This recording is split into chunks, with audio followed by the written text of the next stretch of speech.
Hello and welcome to this video. Today we are going to do the first step in a honey makgeolli.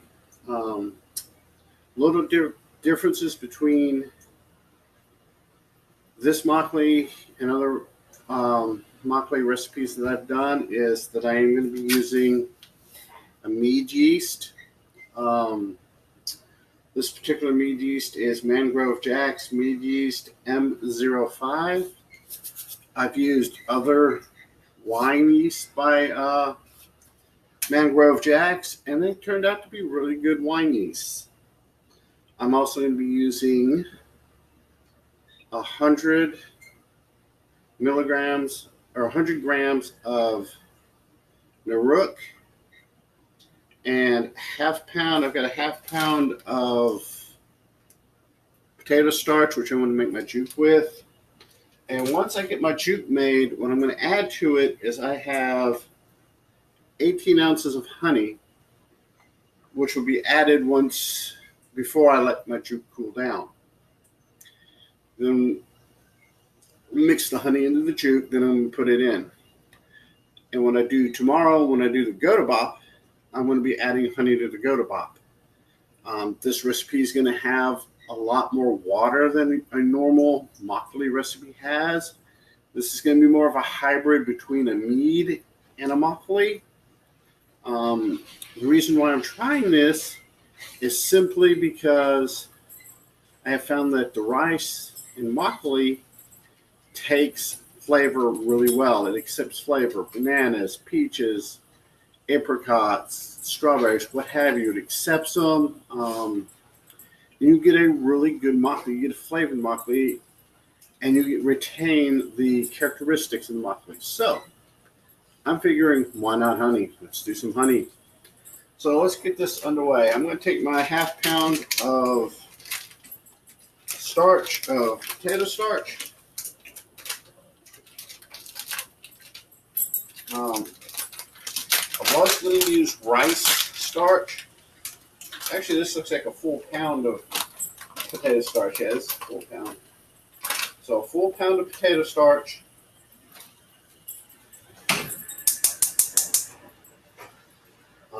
Let's add our water. I've got a quart mason jar full of water, which is about 500 milliliters, give or take a little bit. So get this stirred. I'm not adding all the water at one time, which I guess I probably should have. But let's go ahead and do this.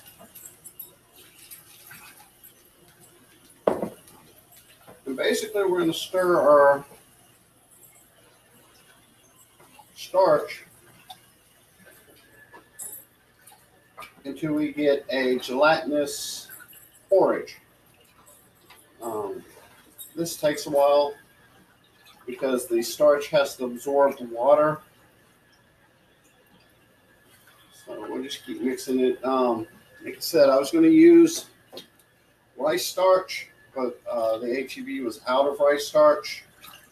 And I remembered I did have some potato starch left. I also have some acorn starch left somewhere, which I may at some point try and incorporate into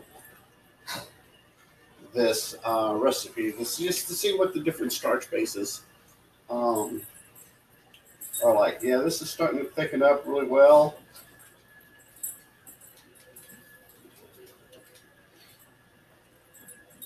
I do have my honey sitting in some hot water. So let's go ahead and get this here. Turn our heat down lower so we don't burn anything.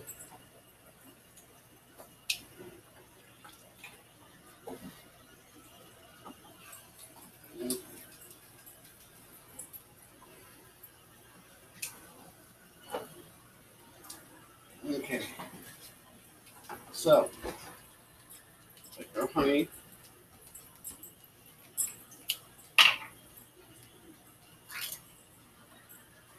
Put our honey in. And this this is just cheap store brand honey. Nothing fancy, nothing special about it. And we'll mix this in to our juke. And it smells rather nice. So we're going to let this cool down. Then we'll put it in our fermenter, and we'll add our yeast, and we'll add our Naruk. And tomorrow we'll go ahead and we'll do our go to bop. We'll clean our rice, then steam it. Then we'll put it into the fermenter. Then we'll mix. I've got 3-pound tub of honey we're going to mix into it, and we'll get everything going. Like I said, today we're just doing the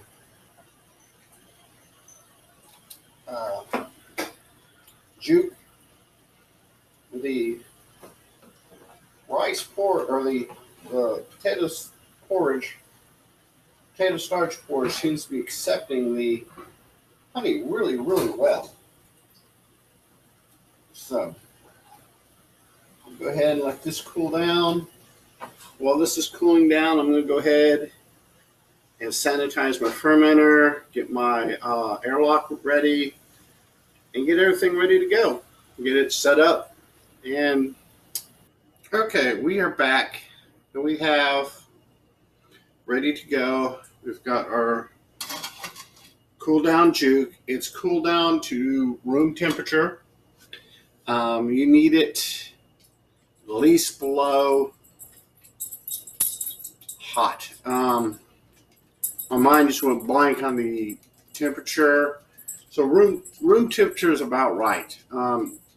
You get anywhere above about 90 degrees, 80, I'd say 85. Like I said, I have to look it up. My brain's drawing a blank right now. But you need it cool, because if it's hot, it's going to kill your yeast. So we're going to take our fermenter, take the lid off our fermenter. I'm going to do this here because everything has been sterilized, clean.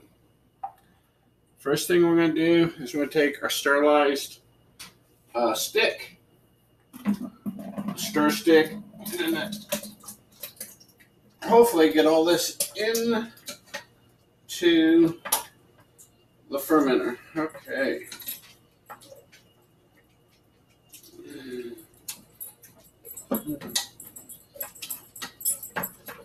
All right, we got our honey juke in the fermenter. Now what we're going to do is we're going to dump. This is 100 grams of Naruk suspended in 600 milliliters of water. We'll go ahead and dump this in. We get all our Naruk out. I need to correct myself from earlier in the video. I said that a quart is about 500 milliliters water. I was wrong. Don't quote me on that. It's close to 1,000 milliliters. Go ahead and make sure we get all our Naruk out and into here.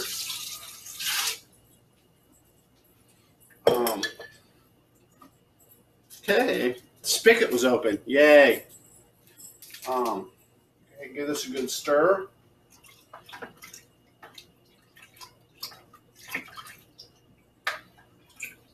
And because everything is sterilized, I can go ahead and leave this in here. I'm not getting any contamination. Go ahead, open our yeast. Sprinkle our yeast in. I use a whole package of yeast. You don't have to. I do it because I'm too lazy to do the math to figure out how much I need. So, in all, use a whole package of yeast like that, all you're doing is getting a good inoculation. But if everything is sterile, if you clean everything properly and clean it right, it's kind of a waste of yeast. If you're on a tight budget, please take the time and figure it out. Don't do like me. For me, getting yeast and stuff is not a particular hardship. So I'm going to go ahead and finish, put my water in. And like I said earlier, this is going to have more water than your typical makgeolli recipe. Set this in the sink real quick. Grab my lid. We'll go ahead and flip our lid over. Put it on. Just a little bowl to keep anything from getting down to the hole for the airlock. Put my airlock in. And tomorrow, like I said, tomorrow we'll do the go-to-bop.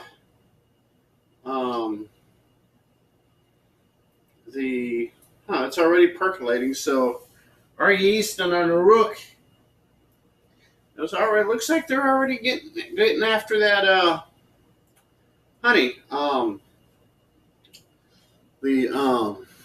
So this is promising.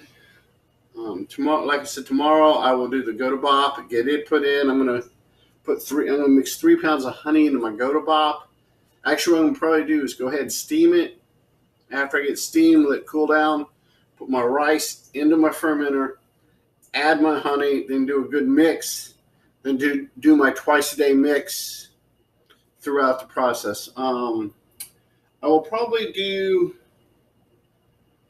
let it go till I stop getting movement in my airlock. If it stops bubbling, I'll probably start checking it about then. So, looks like we're off to a pretty good start. Until next time, love, peace, better brewing.